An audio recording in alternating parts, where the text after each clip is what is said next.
गुटखा, तंबाकू, सिगरेट पीने की वजह से अगर जीभ छोटी हो गई है तो कोई बात नहीं है, कोई मुश्किल नहीं है, इसे आसानी से घर पर ही ठीक किया जा सकता है। इस कैसे आप लोग, मैं हूँ डॉक्टर कंचन। आज का जो वीडियो है आप लोगों के क्वेश्चन पे है। आपके बहुत सारे क्वेश्चन आ रहे थे कि मैम हम बहुत लंबे समय से गुटखा, तंबाकू या सिगरेट खाते पीते हैं, इसकी वजह से जो हमारा जीभ है वो छोटा हो गया है, जीभ कठोर हो गई है, उससे किसी भी तरह की मूवमेंट्स नहीं होती है, बहुत सारी परेशानी आती है। तो इसे हम कैसे ठीक करें। तो इस वीडियो स्टार्ट करने से पहले आप सभी से रिक्वेस्ट है कि अगर आप मेरे चैनल पे नए हैं तो चैनल को सब्सक्राइब करिए एंड बेल आइकन को जरूर दबाइए। इससे मेरी जो भी नई वीडियो आएंगी उनका नोटिफिकेशन आपको मिल जाएगा। तो अगर आप पेशेंट जब आते हैं मेरे पास या फिर आप लोगों के क्वेश्चन आते हैं, कमेंट आते हैं, तो उनमें ये मेंशन होता है कि हमारा जो जीभ है वो छोटा हो गया है। क्या सच में ऐसा होता है, जीभ छोटा हो जाता है? तो चलिए हम इस चीज़ को समझते हैं कि क्या ये रियलिटी है, जीभ छोटा हो जाता है या फिर नहीं होता है। उसके बाद हम जानेंगे कि इसे ठीक कैसे करना है। तो ये जो हमारा ह्यूमन बॉडी होती है, जो हमारा शरीर है, उसकी बनावट ऐसी होती है कि हमारी बॉडी के जो पार्ट्स होते हैं वो बढ़ते हैं।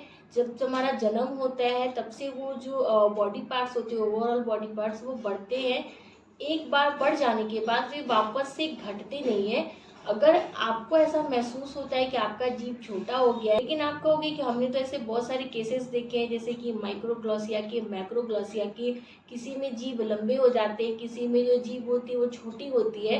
तो कई ये जो केसेस होते हैं ये जन्म से होते हैं। जन्म से ही ये उनमें परेशानी होती है कि उनका जो जीभ है नॉर्मल ग्रोथ तक नहीं आ पाती है। एक मिनिमम ग्रोथ तक आके वहाँ पर उसका ग्रोथ रुक जाता है, यानी कि जीभ जो नॉर्मल साइज की होनी चाहिए वैसा उसका डेवलपमेंट नहीं हो पाता है। हम कहते हैं माइक्रोग्लॉसिया।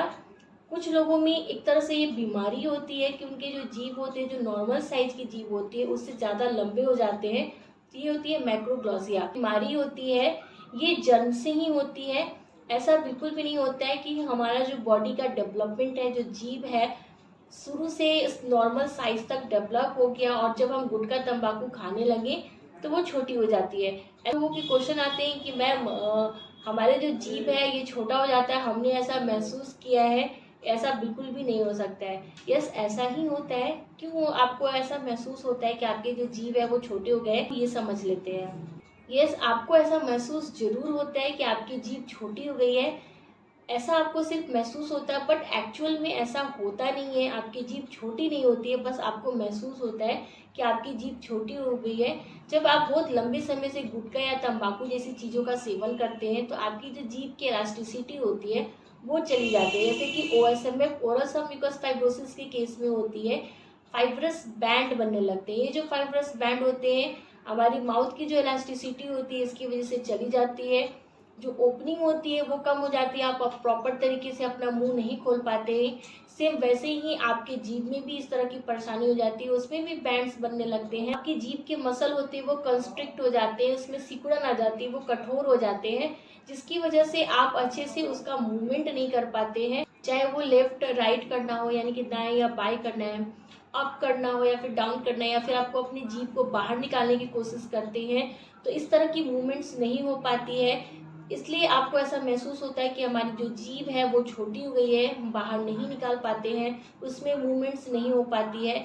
इस प्रॉब्लम को मेडिकल टर्म में हम टंग प्रोट्रूजन कहते हैं। टंग प्रोट्रूजन के केस में जो जीभ होती है, तंबाकू, गुटखा जैसी चीज़ों को खाने की वजह से उसके जो मसल्स हैं वो कंस्ट्रिक्ट हो जाते हैं, उसमें बैंड बन जाते हैं, जिसकी वजह से उसमें मूवमेंट्स नहीं हो पाती है। इसी कंडीशन में गई जिन लोगों को टंग प्रोट्रूजन की प्रॉब्लम होती है उन्हें खाना खाने में भी परेशानी होती है, क्योंकि जो जीभ होता है हमारा, जब हम खाना को खाते हैं तो ये हेल्प करता है खाना को गले तक पहुंचाने में। जब हम अच्छे से मेस्टिकेट कर लेते हैं, खाना चबा लेते हैं, तो जीभ के द्वारा ही उसे गले तक पहुंचाया जाता है, तभी वो खाना नीचे अंदर गले में जाता है।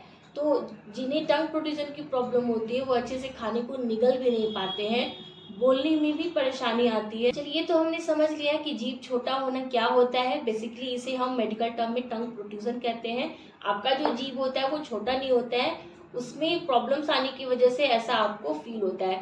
अब हम जान लेते हैं कि इसका हम इलाज क्या कर सकते हैं, इसे कैसे ठीक कर सकते हैं, घर पे आप इसके लिए क्या कर सकते हैं। तो जो हमारा सबसे पहला, अगर कोई भी ट्रीटमेंट है, आप किसी भी डॉक्टर के पास जाएंगे तो जो डॉक्टर आपको ट्रीटमेंट एडवाइस करेंगे वो है हैबिट को बंद करना, ये जो आपकी आदतें हैं इसे आपको बंद करना है। आप जो भी चीज़ें खाते हैं, चाहे वो सिगरेट हो, गुटखा हो, तंबाकू हो, आप जो भी लेते हैं आपको अपने हैबिट्स को रोकना है।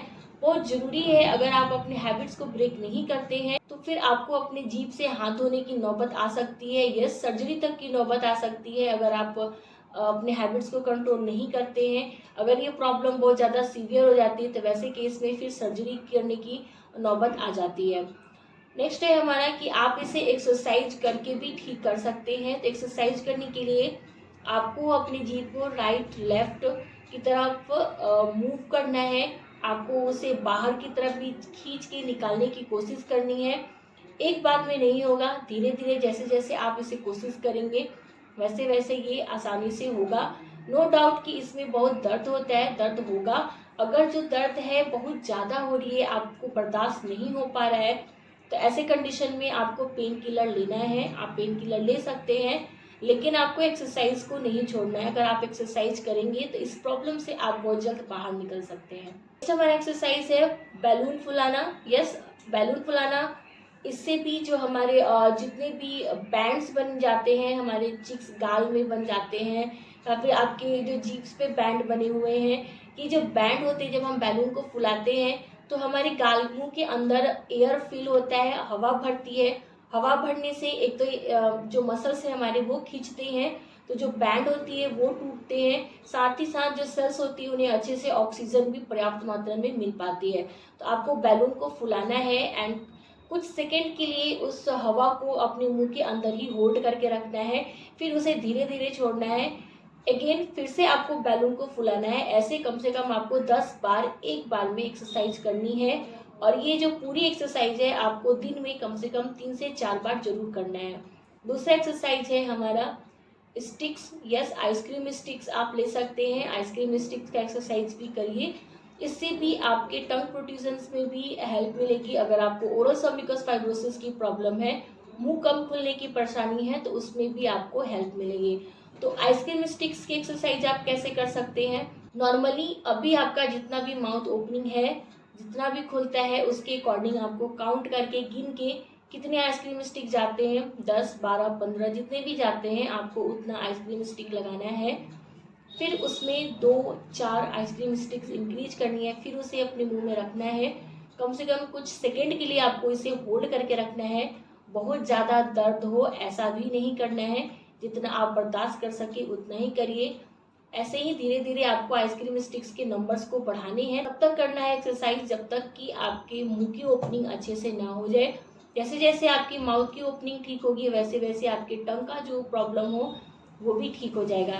टंग प्रोट्रूजन के केस में वो सारे एक्सरसाइज आप कर सकते हैं जो ओरल सर्विकस फाइब्रोसिस में आपको एक्सरसाइज बताते हैं। लास्ट में आपसे यही कहूंगी कि अगर आपको बहुत ज़्यादा प्रॉब्लम है तो ऐसे कंडीशन में डिले नहीं करना चाहिए, देर नहीं करना चाहिए, क्योंकि जो जीभ होती है हमारे बॉडी का बहुत ही अहम हिस्सा होता है।